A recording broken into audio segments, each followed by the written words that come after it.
क्रांती ज्योती विद्यालय मराठी सिनेमाने पुन्हा एकदा 100 कोटीच्या क्वालिटीचा सिनेमा दिलाय. पण या सिनेमाने अजून 100 कोटी कमावले नाहीयेत. आणि खरं सांगू, या एका ओळीतच मराठी सिनेमाचं सत्य दडलंय आणि मराठी समाजाचं सुद्धा. जो सिनेमा 100 कोटी करेल अशी खरंच आमच्या सगळ्यांची अपेक्षा आहे. तर प्लीज प्लीज प्लीज थिएटरमध्ये जाऊन हा सिनेमा बघा. हा खूप सुंदर सिनेमा आहे. यातले सगळे परफॉर्मन्स एकदम सिन्सिअर आहेत. डिरेक्शन म्हटलं तर एकदम परफेक्ट.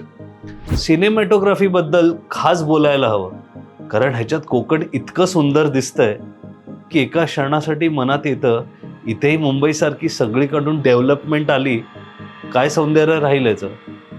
कास्टिंग बद्दल बोलायचं तर प्राजक्ता कोळींनी खूप ऑनेस्ट काम केलंय. सिद्धार्थ चांदेकर डूड एकदम सॉलिड ॲक्टर आहे. कादंबरी कदम, क्षिती जोग, पुष्कर चिरपुटकर, हरीश दुघाडे हे सगळ्याच कलाकारांनी खूप कमाल काम केलंय. सचिन खेडेकर तर लेजेंडरी ॲक्टर आहेत. ते कोणत्याही भूमिकेत फिट बसतात आणि त्यांच्याबद्दल सांगण्याची गरज नाही.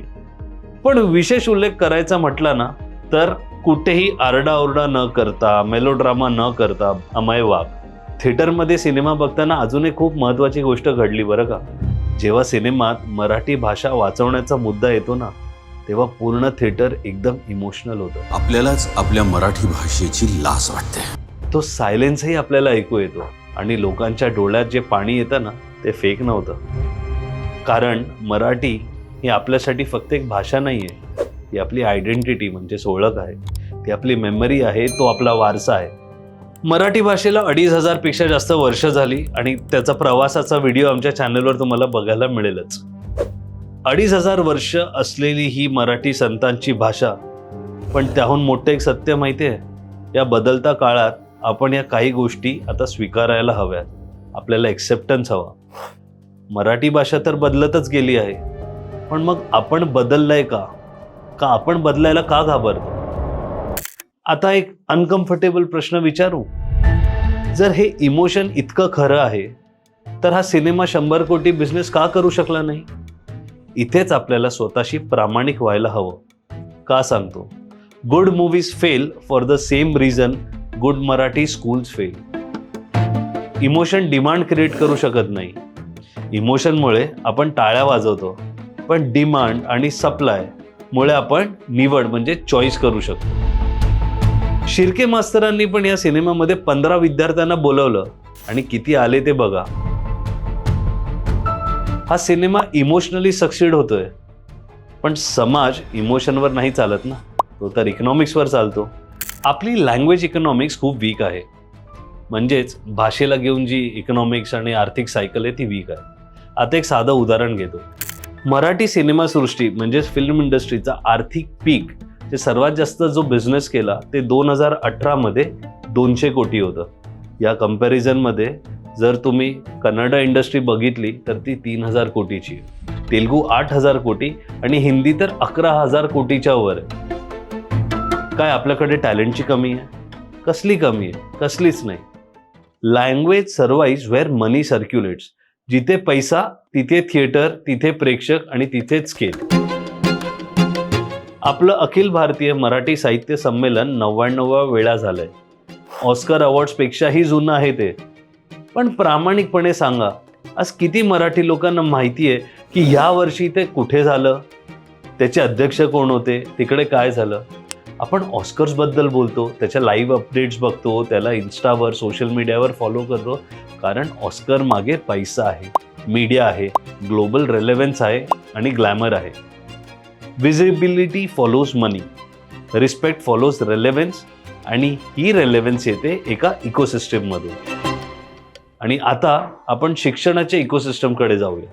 आपण जे म्हणतो मराठी शाळा बंद होत आहेत, त्याच्या मागे कारण तुम्हाला सोप्या भाषेत सांगावं तर आपल्यापैकी सगळ्यांना हा भ्रम आहे आणि गैरसमज आहे की एज्युकेशन, शिक्षणाचा धंदा, व्यवसाय बनवून ठेवलाय.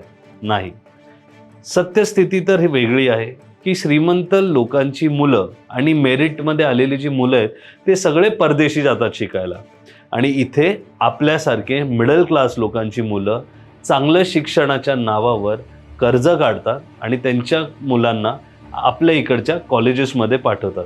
तिकडे शिक्षण काय मिळतं हे आपल्या सगळ्यांना माहितीच आहे. आता यात गैर काय नाहीये, कारण प्रत्येक आईवडिलांना वाटतं ना आपल्या मुलाची प्रगती व्हावी.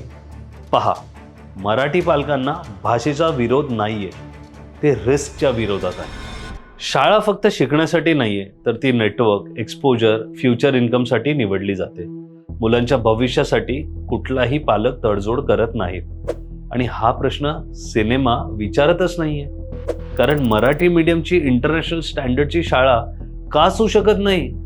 IB लेवलचं थिंकिंग, ग्लोबल लेवलचं एक्सपोजर, क्रीडा, आर्ट्स, इंडस्ट्री बरोबर संबंध, हे सगळं मराठीत का नाहीये? इंटरनॅशनल शाळा विलन? अरे इन्फ्रास्ट्रक्चर विलन कसं असू शकतं? आपलं आउटडेटेड थिंकिंग आज विलन झालंय. जर हे सगळं मराठीत उपलब्ध असेल तर का एकही पालक मराठी नको असं म्हणेल? बरं मला एक गोष्ट सांगा, मराठी शाळा म्हटल्यावर डोळ्यासमोर कोणतं चित्र उभं राहतं? एक साधी जुनी इमारत, झिजलेला फळा, तुटलेले बेंच, काही जागेचं ढेकणं पण असतात. म्हणजे हे सगळं इमोशन कसं असू शकतं? पण जर तुम्हाला डेव्हलपमेंटचा विचार करत आहात तर यातून बाहेर नेऊन नॉस्टॅल्जिया सोडून आपल्याला आपल्या मराठी शाळेचं चित्र बदलावं लागेल. मराठी भाषेतच राहून इन्फ्रास्ट्रक्चर सुधारता येऊ शकतं हा विचार करायला पाहिजे. पण सिनेमाला तर हिरो आणि विलन लागतात, म्हणून इथे इंटरनॅशनल स्कूलला विलन बनवून ठेवलंय. हे सगळं एका बाजूला झालं. आता एक असा मुद्दा आहे जो सिनेमात कधीच दिसत नाही, ते म्हणजे जर मराठी शाळेला छान इन्फ्रास्ट्रक्चर, स्विमिंग पूल, 3D प्लॅनेटोरियम, स्पोर्ट्स फॅसिलिटीज हे सगळं मिळालं तर का पालक आपल्या मुलांना मराठी शाळेत नाही घालणार? अमराठी पालक पण आपल्या मुलांना अशा शाळेत शिकवायला पाठवतील. आणि नाही पाठवायचे का? एक काळ होताच आपल्या शहरात अमराठी पालक पण मराठी शाळेत मुलांना पाठवायचे, कारण मराठी शाळा खूप छान होत्या, इन्फ्रास्ट्रक्चर देत होत्या. अजून एक मुद्दा आहे बघा, जो कधीच आपल्याला दाखवला जात नाही, का दाखवला असेल तरी आपण बघत नाही, की रियालिटीमध्ये हे मोठमोठे जे कॉलेजेस आणि एज्युकेशनल इन्स्टिट्यूट आहेत ते इंडिव्हिज्युअल नाही चालवत, ते ट्रस्ट चालवतात. आणि या ट्रस्टच्या मागे अनेकदा मोर ऑर लेस राजकीय नेते का कुटुंबच असतात.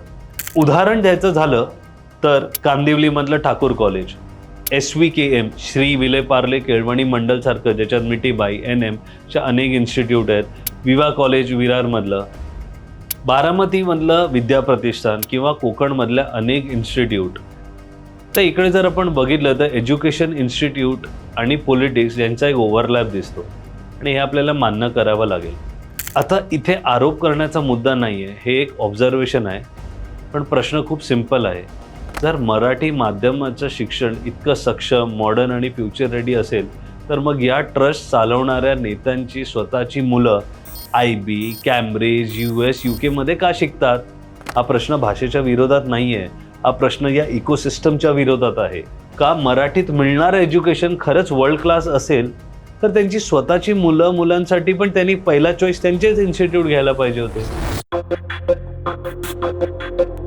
आज मराठी भाषा ही कॉर्पोरेटची भाषा आहे का? नाही. उदाहरण देतो, आज आपण सगळे कुठल्या ना कुठल्या कॉर्पोरेटमध्ये काम करतो. जेव्हा तुम्ही एका ऑफिसच्या फ्लोअरवर असता तर कानावर इंग्लिश येते. थोडं अजून खाली पाहिलं तर एम्प्लॉईज, कलिग्स आपसात हिंदीमध्ये बोलताना दिसतात. कॉफी चाहिए किसी को? पण आपला हाऊसकीपिंग स्टाफ, आपले सेक्युरिटी, ह्या लोकांची तर आपण मराठीत बोलतो. मग का लोकांना नाही वाटणार की मराठी फक्त ह्या लेवलचीच भाषा होऊन राहिली आहे? तुम्ही पण हे अनुभवलं असेलच, आणि असेल तर कमेंटमध्ये सांगा आम्हाला. अजून एक गोष्ट, सुशिक्षित मराठी व्यक्ती कधीच स्वतःहून मराठीत बोलायला सुरू करत नाही. सुरुवात तर इंग्लिशमध्येच असते, हो ना? कारण काही लोकांना वाटतं ते अरबी आहे, तसं सुशिक्षित मराठी लोकांना वाटतं ते ब्रिटिश आहेत. आता जर मराठी भाषा व्यवसायाची नाही, शिक्षणाची नाही, खेळ म्हणजेच स्पोर्ट्स एक्सलन्सची नाही, आर्ट्सची नाही, तर मराठी भाषा आहे कसली? का शिकायला हवी मराठी भाषा? तुम्ही कमेंट करून सांगा, का शिकायला हवी मराठी भाषा? मराठीवर अक्कल न शिकवता यावर तुम्ही एकदा विचार नक्कीच करा. आता सिनेमात काय होतं, शिक्षण मंत्री येतो आणि सगळं सॉल्व्ह होऊन जातं, हॅप्पी एंडिंग. पण रिअल लाईफ सिनेमासारखी नसते. भाषणं म्हणजेच अनाऊन्समेंटवर कामं होत नाहीत, तर आउटकम्सवर होतात. आणि आपल्याला मराठी शाळा फक्त वाचवायच्या नाही आहेत, तर त्या वर्थ चूजिंग बनवायच्या आहेत. अगदी संतांची परंपरा जपण्यापासून ते थोबाडीत मारण्यापासून का थोबाडीत मारून आपण लोकांना मराठी भाषा बोलायला नाही लावू शकत. ते इमोशनवर का जबरदस्तीने नाही होऊ शकत. आणि आज जर NEP नॅशनल एज्युकेशन पॉलिसी बघितली तर ह्यामध्ये सर्व कोर्सेस मराठीत आलेले आहेत. आपल्याला आपली लँग्वेज ऑफ थिंकिंग मराठीत करायला हवी. मराठीवर प्रेम करणं म्हणजे फक्त नॉस्टॅल्जिया नाही, ते इकॉनॉमिक्स नाही, इन्व्हेस्टमेंट नाही, स्वतःला अपग्रेड करणं आणि अकाउंटेबिलिटी घेणं हे महत्त्वाचं. नाहीतर आपण थिएटरमध्ये फक्त टाळ्या वाजवत राहू शकतो आणि बाहेर आल्यावर आपल्या मुलासाठी दुसऱ्या प्रकारच्या शाळा चूज करू शकतो. मराठी भाषा जोर जबरदस्तीने शिकवून आत्मसात होऊ शकत नाही. तिच्या प्रगतीसाठी आपल्याला आधी स्वतःला बदलायला हवं. नाहीतर कानाखाली मारायला काय, आपला हात उठतोच नाही ना. विचार करा आणि कमेंट करून आम्हाला सांगा की तुमचं या सगळ्यावर काय मत आहे. जय हिंद, जय महाराष्ट्र.